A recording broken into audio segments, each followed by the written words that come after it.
Oi, pessoal. Então, continuando a aula sobre métodos de comunicação, nós vamos tratar hoje, então, da qual é essa postura para promover uma terra emancipadora.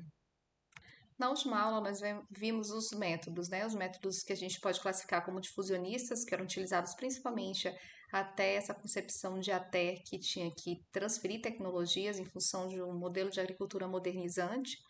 E agora nós temos também a grande promoção de um modelo de ATER, que é um modelo participativo, onde você busca a autonomia dessas comunidades beneficiárias. Para a execução então, desses métodos participativos, exige uma mudança da mentalidade do extensionista sobre o papel dele junto às comunidades. Vocês viram na última aula os níveis de participação. Então, a gente tem desde um nível passivo até o nível de autoajuda aqui, que seria onde o extensionista não seria mais necessário, requerido para iniciar nenhum projeto, nenhuma alternativa, né? Buscar as alternativas que seriam adequadas para solucionar o problema da comunidade.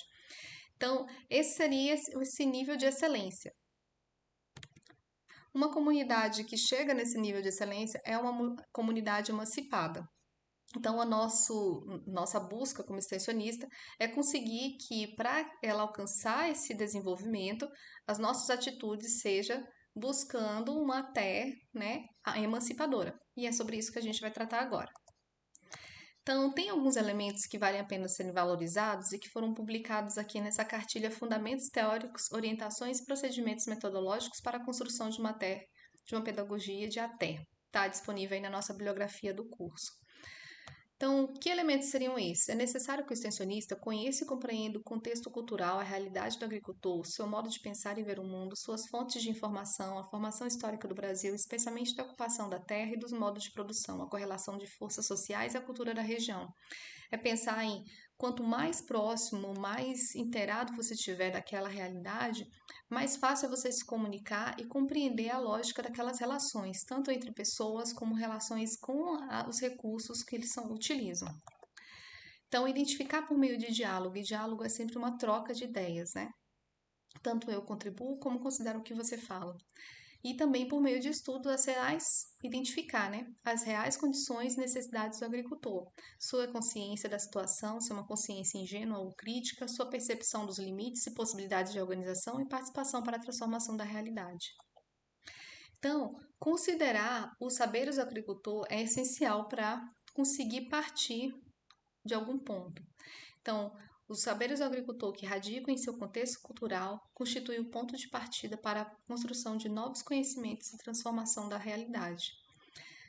Essas dicas, elas são importantes para a gente refletir sobre como que a gente se vê e a gente se imagina quando vai trabalhar junto a qualquer comunidade, né, como técnico.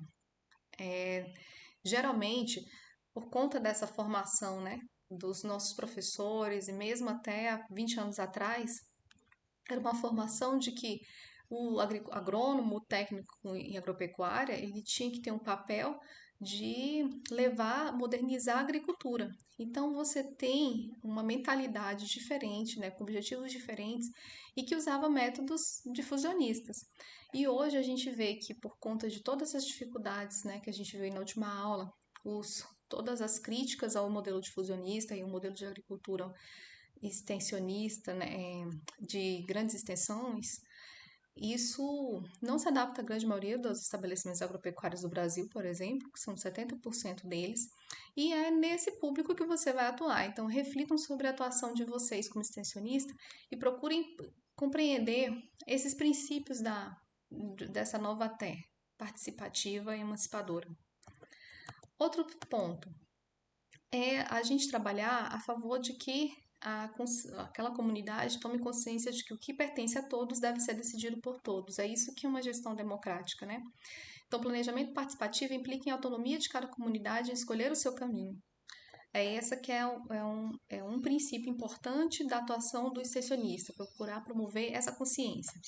A outra coisa é que o extensionista ele tem que saber trabalhar em grupo. Isso exige saber ouvir, comprometimento, valorizar a experiência dos agricultores, a solidariedade, coerência entre o nosso discurso e a prática e procurar também processos interativos horizontais. O que é isso? Procurar técnicas onde todo mundo, a fala de todos que estão envolvidos, tem o mesmo peso.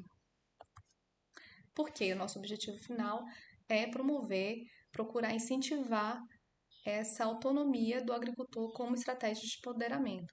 Então, a gente vai ver aqui também que o respeito e a valorização da diversidade, quer seja étnico-racial, afetivo-sexual e de gênero, é muito importante, principalmente no meio rural, quando a gente fala da questão de gênero.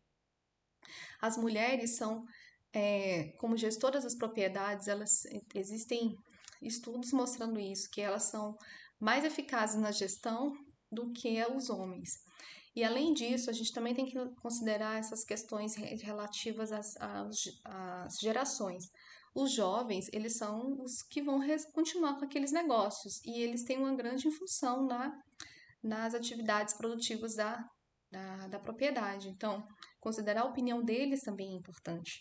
Então, durante a sua atuação, o seu trabalho, essa consciência, né, de que todos têm voz e que o peso é importante de todos é um princípio essencial para que tudo isso dê certo.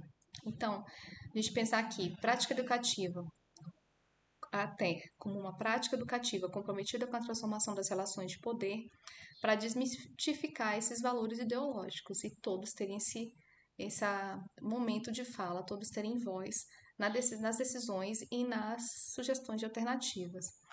A terra, então, deve criar condições para que o agricultor usufrua da plenitude dos direitos, e é isso que eu quero dizer nisso aqui, é que o extensionista, ele também tem que ir mais além do que ver um problema pontual de adubação do solo, da eficácia de alguma situação, é também ver aquela comunidade como um cidadão, né?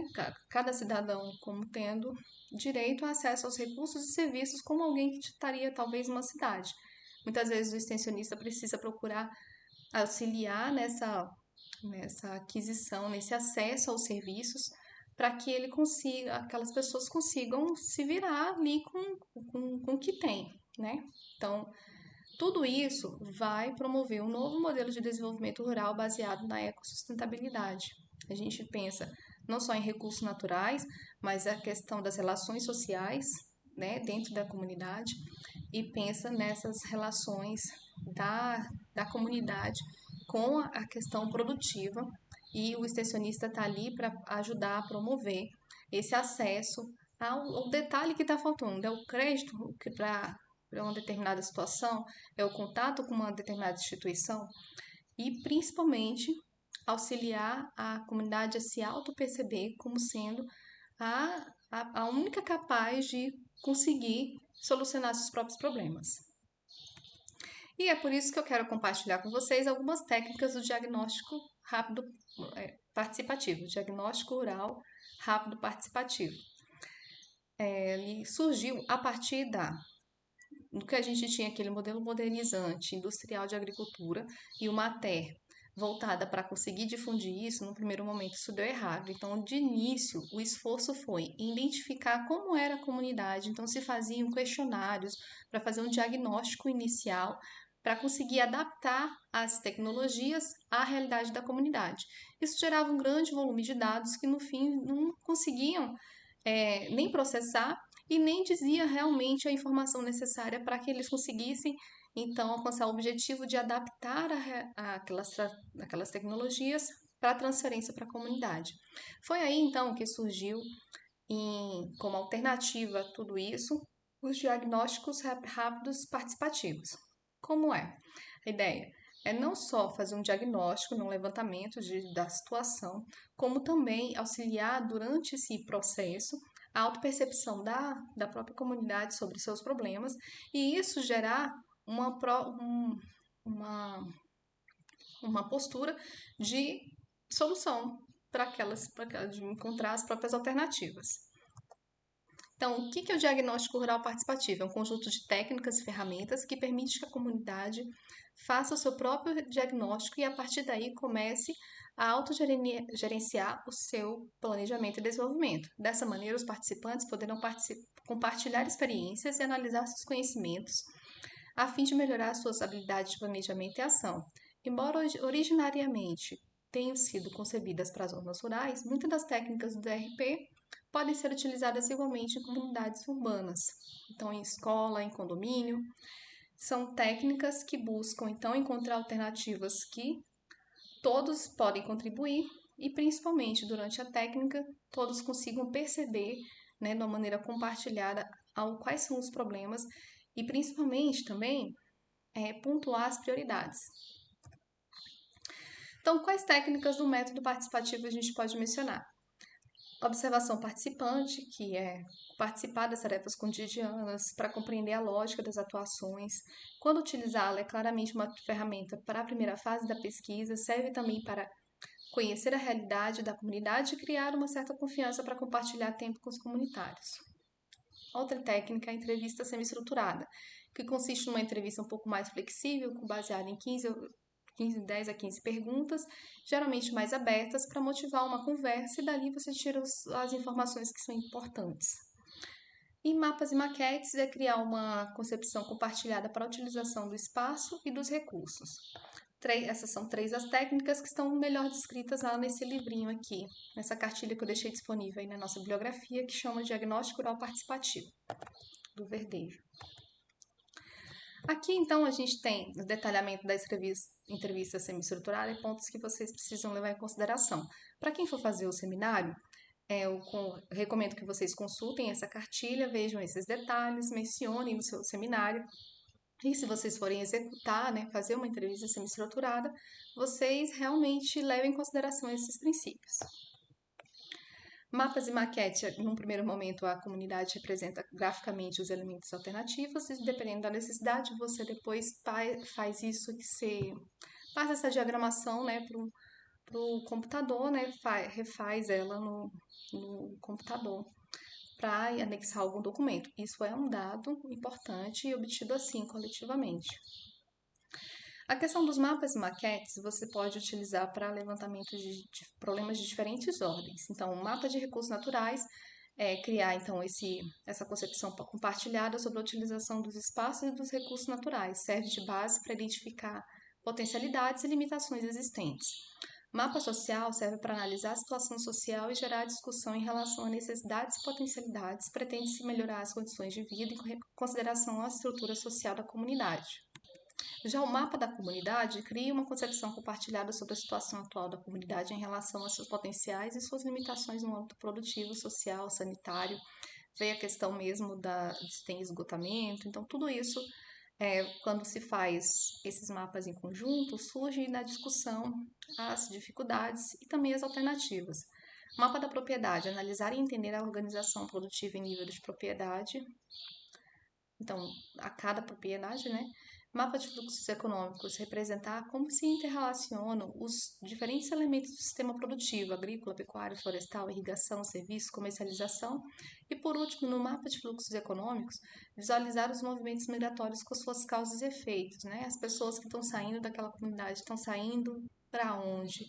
E qual que é a região que estão saindo mais concentrada? Então, é também um estudo, quando se faz essas dinâmicas, é um estudo com a colaboração de todos. É muito rico esses momentos. A travessia ou caminhada transversal, que consiste em caminhar por toda a área da comunidade ou dentro de uma propriedade e aí registrar algumas informações. Conforme se vai conversando e vai mostrando, isso é muito ilustrativo. Durante a caminhada transversal, você registrar. Então, aqui, por exemplo, é um diagrama feito com base nessa caminhada. Aqui tem uma representação simples, né, da comunidade, aí foi registrando aqui conforme foi a região, qual era o tipo de solo, a vegetação, cultura, posse e os problemas que foram identificados aqui. A árvore de problemas também é uma dinâmica para fazer em grupo e consiste em registrar como problema, né, o problema que é representado como sendo o caule da árvore. E as causas do problema, as raízes e os efeitos aqui como sendo a copa da árvore. Isso tudo para não só registrar, mas também gerar aquela discussão de encontrar as alternativas, quais são os problemas que todo mundo notou, né? E todo mundo tem no final aquela concepção compartilhada daquele conjunto de problemas. Matriz de organização comunitária, matriz é sempre quando você tem fatores, o cruzamento de fatores, né? Então aqui tem fortalezas e fraquezas, oportunidades e ameaças. Essa matriz FOF é bem utilizada até no meio corporativo. Você lista aqui os pontos fortes internos, então nesse caso era o corte de cana, telefone público, roça, criar gado, energia elétrica, costura, escola, bordado, posto médico, associação, força de vontade e fraqueza. Aqui, as pragas nas culturas, falta de ensino após a quarta série, doenças, analfabetismo, falta d'água, estrada. As forças e as fraquezas, onde a gente tem mais controle, a gente procura tirar vantagem das forças e eliminar as fraquezas. Já oportunidades e ameaças diz mais respeito a ambientes externos, coisas que a comunidade ou aquela pessoa não tem tanto controle. Então, a oportunidade, a feira, a usina, a prefeitura, são instituições que aqui eles identificaram como instituições que poderiam prestar o apoio. Ameaça, disputa política entre os municípios, que nesse caso aqui identificaram como algo que ia concorrer para repartição de recursos, né? Então, essa concepção aqui do contexto da, da, da comunidade é importante para começar um trabalho. E isso figura lá no seu levantamento do diagnóstico rápido participativo da comunidade. Aqui são fotos, né, da caminhada transversal, da entrevista semi-estruturada. E a gente, por último, vai ver, então, os métodos difusionistas. Eu coloco como difusionistas, mas, na verdade, eles são... vou mencionar algumas técnicas que, tradicionalmente, têm sido usadas como para a difusão, né, das tecnologias, por conta dessa concepção antiga, e vocês vão ver vários conteúdos aí, várias cartilhas classificando os métodos de extensão rural individuais, grupais, massais, mas vejam que a descrição ela tem o objetivo de difundir tecnologias, de transferência simples e puramente. Então, cabe a nós, né, como extensionista, identificar qual é o momento mais oportuno para utilizar essas técnicas, mas tendo em vista que o objetivo, muitas vezes, da descrição da referência que vocês estão lendo é um objetivo difusionista. Então, por isso eu coloquei aqui como métodos difusionistas, mas são técnicas que podem ser utilizadas a partir do método participativo, como, por exemplo, a entrevista, a visita. Então, eles são classificados individuais, que são aqueles que têm um contato direto e agricultor a agricultor, né? Um por vez.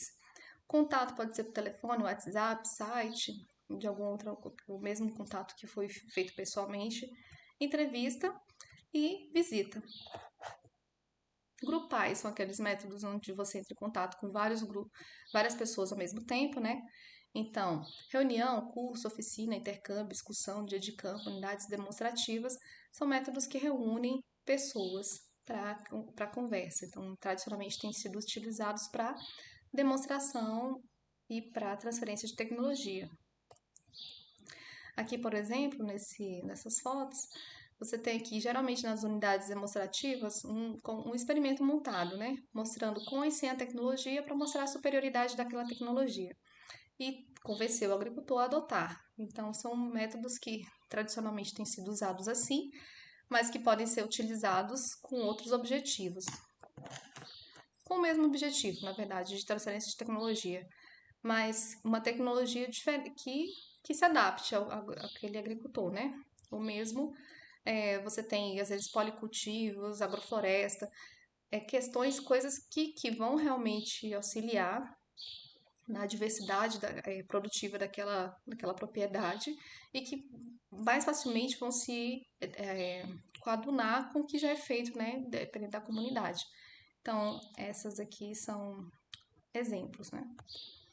Métodos massais. A gente tem, então, tudo que é feito por meios de mídia, que atingem um grande público, chama de método massal. Então, concurso, campanha, exposição, jornal, revista, programas de TV, rádio, site na internet, eles têm uma grande difusão, né, por meios de massa. Por isso são chamados de massais. Aqui a gente tem, então, fotos de dois jornais de 1970, 71. Aqui é divulgando o crédito rural e aqui utilização de maquinaria para agricultura. Então, pessoal, ó, é necessário vocês hoje, como técnicos agropecuários formados em 2023, saber o que é participação e conhecer as técnicas do método participativo.